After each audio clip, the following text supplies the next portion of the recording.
Good morning. A few updates here from City Hall in the Mayor's office. The big one that I continue to be asked about is that we are moving forward with our city manager search. So the application process continues to be open, and it will be open until June 13th. And then shortly after that, the City Commission will come up with a process for interviews and a community forum, and hopefully a decision to be made in July. So stay tuned for continued updates on that process. A few other updates. The City Commission recently supported moving forward with the process to become an age-friendly city.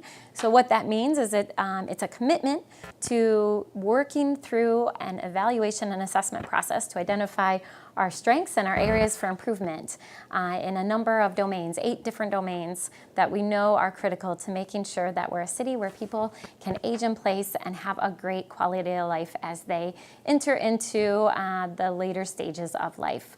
So we'll be working in partnership with the World Health Organization and AARP. We'll start by creating a local advisory council, so an age-friendly advisory council. That will move soon, and then we'll start working with the community to do an overall assessment and come up with an action plan. A couple other updates.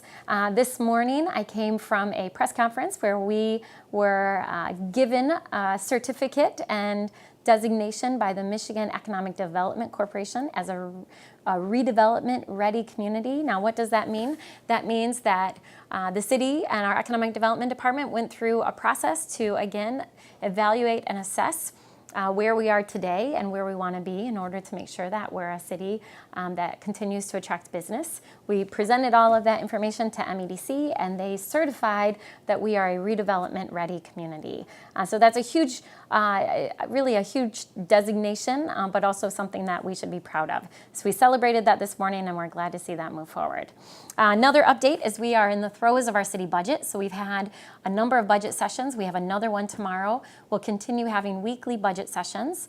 We have a public hearing scheduled for June 5th at our evening City Commission meeting, where we'll be taking feedback from the public and then hopefully voting on the budget at our City Commission meeting on June 12th.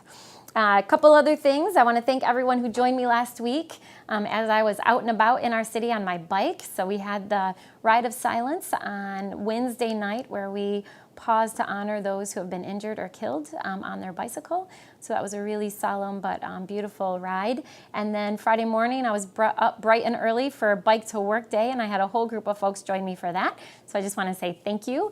Again, we're going into Active Commute Week coming up in June. So take some time to think about if you can dust off your bike and commute to work. And then last, lots of things happening in our community as we swing into summer, whether it's the Festival of the Arts coming up or Movies on Monroe, Rosa Parks. We have food trucks and music on Thursdays. I hope you get a chance to get out and about and enjoy those opportunities, not just downtown, but also lots going on in your neighborhoods and in neighborhood parks. And then last, I hope you have a wonderful Memorial Day weekend. I hope you are able to spend time with family, enjoy one another, and pause to really remember this important day. Have a great week.